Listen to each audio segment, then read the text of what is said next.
The darkest minds. इस कहानी की शुरुआत में हमें क्लासरूम को दिखाया जाता है जहाँ पर बहुत सारे बच्चे होते हैं और तभी एक बच्चे को कुछ होने लगता है। उसकी आंखें नीली पड़ जाती है और अगले पल उसकी मृत्यु हो जाती है।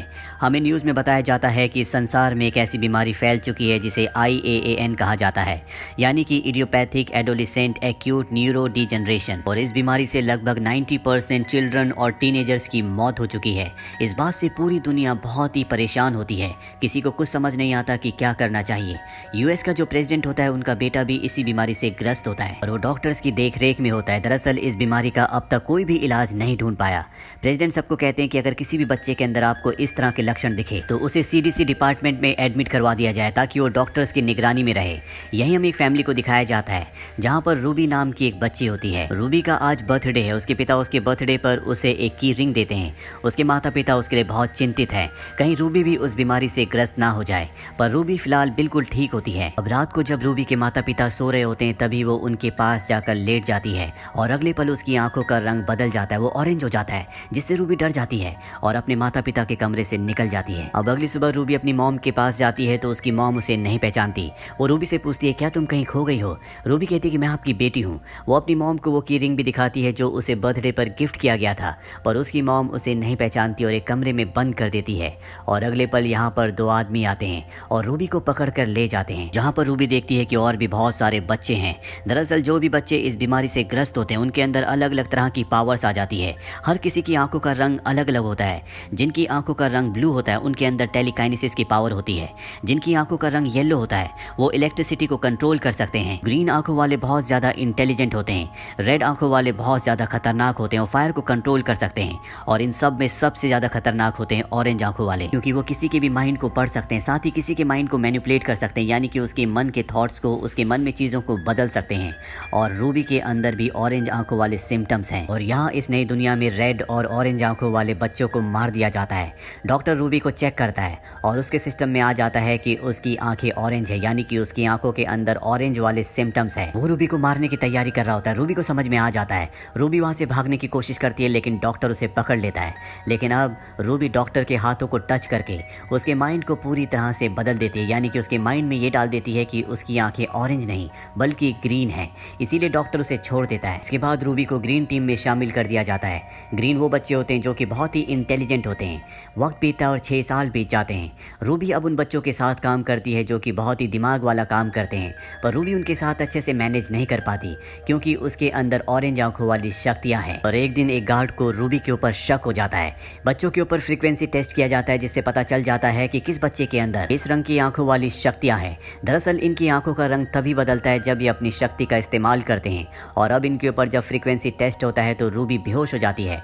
जब उसे होश आता है तो वो एक बेड पर होती है। उसके हाथों को हथकड़ी से बांधा गया होता है। उसके सामने एक डॉक्टर होती है जिसका नाम केट है। केट रूबी से कहती है कि मैं तुम्हारी मदद करना चाहती हूँ। वो उसे एक नोट देकर जाती है जिसमें लिखा होता है कि सबको पता चल चुका है कि तुम्हारी आंखें ऑरेंज हैं और जल्दी वो तुम्हें मार देंगे। अगर तुम चाहती हो कि तुम बच जाओ तो रात को मुझे आकर मिलना। रूबी रात को उसे मिलने जाती है जहाँ पर वो कहती है मैं तुम्हें अपने साथ यहाँ से बाहर ले जाऊंगी। अभी दोनों के दोनों यहाँ से बाहर जाने लगते हैं लेकिन गार्ड इन्हें देख लेता है। पर तभी रूबी गार्ड के हाथ को टच करके उसके माइंड को बदल देती है, जिस वजह से गार्ड दरवाजा खोल देता है और ये दोनों के दोनों यहाँ से निकल जाते हैं। रूबी कई सालों के बाद बाहर निकली है। आज वो बहुत खुश होती है। उसे लगता है कि वो अपने घर वापस जाएगी, पर केट उसे कहती है कि मैं नहीं चाहती कि तुम अपने घर वापस जाओ। अगर तुम अपने घर वापस गई तो तुम्हें दोबारा पकड़ लिया जाएगा। एक ऐसी जगह है जिसे कहा जाता है चिल्ड्रंस लीग। वहाँ पर तुम्हारी तरह बच्चे रहते हैं जो अपने भविष्य के लिए लड़ते हैं और मैं उसी ऑर्गेनाइजेशन, उसी चिल्ड्रंस लीग के लिए काम करती हूँ। साथ ही वो उसे एक पैनिक बटन भी देती है। कहती है जब भी तुम्हें लगे कि तुम खतरे में हो तुम इस बटन को दबा देना। ये एक ट्रैकिंग डिवाइस की तरह है और मैं वहाँ पर पहुँच जाऊंगी। अब केट रूबी को अपने एक दोस्त से मिलवाती है। रूबी जब केट के दोस्त का हाथ टच करती है तो उसे एक विजन आता है जिसमें वो देखती है कि केट का दोस्त उसे मार रहा है, जिस वजह से वो केट से और उसके दोस्त से डर जाती है। इसके बाद रूबी कपड़े बदलने के लिए स्टोर में जाती है जहाँ पर पहले से एक छोटी लड़की होती है। ये वो लड़की है जिसके अंदर इलेक्ट्रिसिटी की पावर है। वो रूबी को देखकर डर जाती है और और अपनी इलेक्ट्रिसिटी पावर को दिखाकर उसे डराकर वहाँ से भागकर एक वैन के अंदर चली जाती है। रूबी खुद भी केट और उसके दोस्त से डरी हुई होती है, इसीलिए उस लड़की के पास जाती है और उससे रिक्वेस्ट करती है कि दरवाजा खोल दो ताकि मैं भी अंदर आ सकूं। वो लड़की दरवाजा खोल देती है। इसके बाद रूबी वैन के अंदर छुप जाती है और तभी यहाँ पर दो लड़के आते हैं, जिसमें से एक का नाम लिएम और दूसरे का नाम चार्ल्स होता है। ये दोनों वैन की फ्रंट सीट पर बैठकर गाड़ी यहाँ से चलाने लगते हैं। तभी देखते हैं कि पीछे से दो लोग जो कि केट और उसका दोस्त होते हैं वो इनकी वैन की तरफ आ रहे हैं, इसीलिए बड़ी तेजी से अपनी वैन को यहाँ से ले जाते हैं। अब इन दोनों को शक होता है कि जरूर स्टोर में कुछ ना कुछ हुआ था, इसीलिए उस लड़की से पूछते हैं कि स्टोर में क्या हुआ था। जिसके बाद रूबी भी इनके सामने आ जाती है और कहती है कि तुम्हें मुझसे डरने की जरूरत नहीं है, मैं ग्रीन हूँ, यानी कि उसकी आईज ग्रीन है।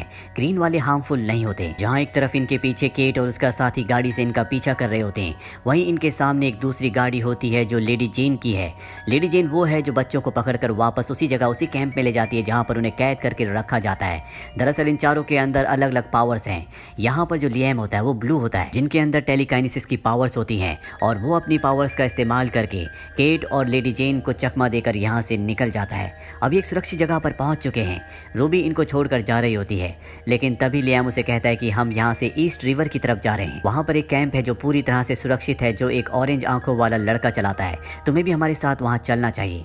रूबी मान जाती है और अब ये सब के सब ईस्ट रिवर की तरफ निकल पड़ते हैं। रास्ते में लियाम रूबी को बताता है कि केट एक अच्छी इंसान नहीं है, वो हम जैसे बच्चों की पावर्स का इस्तेमाल करके अपनी एक आर्मी बनाना चाहती है ताकि वो गवर्नमेंट से लड़कर उन्हें हराकर पूरी सत्ता को, पूरी पावर को हासिल कर ले।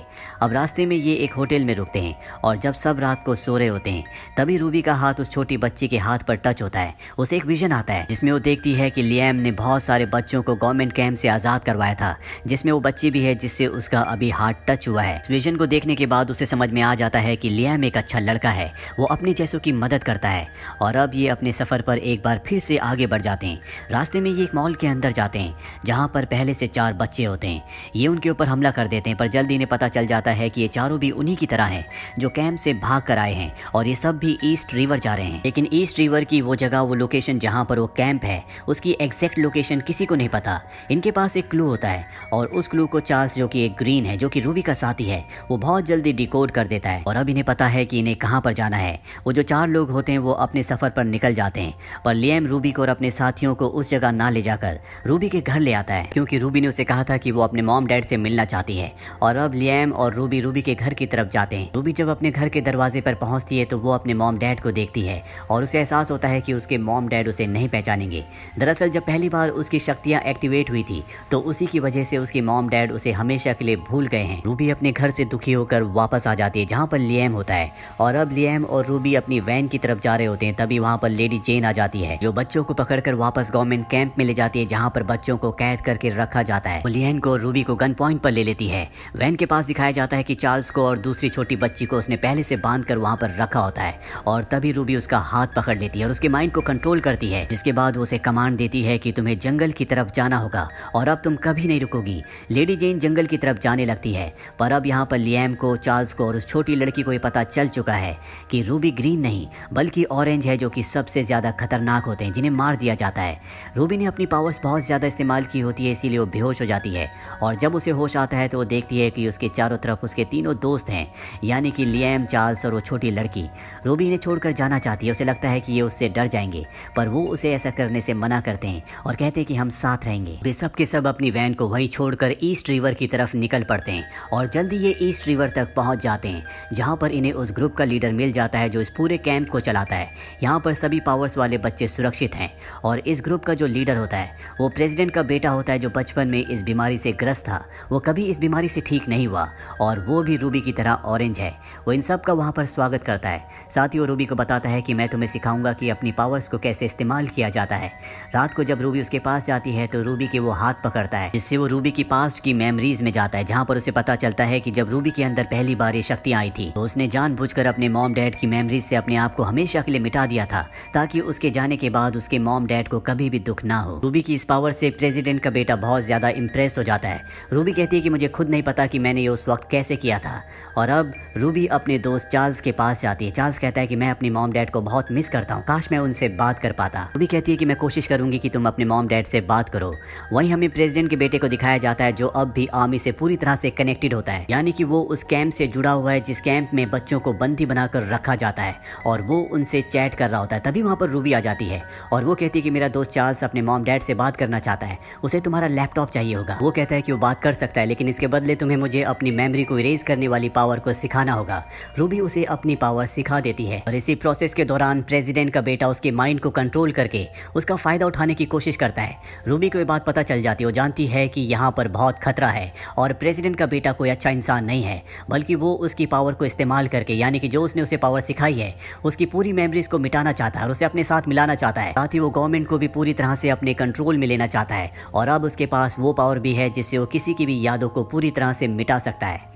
इसीलिए वो उसके ऊपर हमला करके यहाँ से निकल जाती है और अपने तीनों दोस्तों को लेकर वो यहाँ से निकलने की कोशिश कर ही रही होती है कि तभी उनके सामने आमी आ जाती है। आमी उन्हें चारों तरफ से घेर लेती है।